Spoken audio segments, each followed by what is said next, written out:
опытный кылып мындай краник кылып коюш турат. Ушундан куюп иче бересиң. Жыты башкача болот да, бул чанаштын. Кымыз ушундай болуп даярдалат. Салып келет бейлер. Мына салып келет дагы. Үстүнө куят. Куюп туруп пышат. Бул пишпек деп коет буну. Мону пишпек деп коет. Көрсөтүп коеюн башы. Башы мындай болот. Көрдүңөрбү? Толук. Анан мындай пышат, пышат.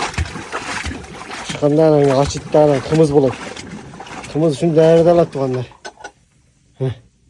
Аны челектен куюп ичет деп кой. Анан челекке куят дагы, анан кийин мындай алып туруп Сен мына жака отур. чоңдон мындай алып куюп берет дагы.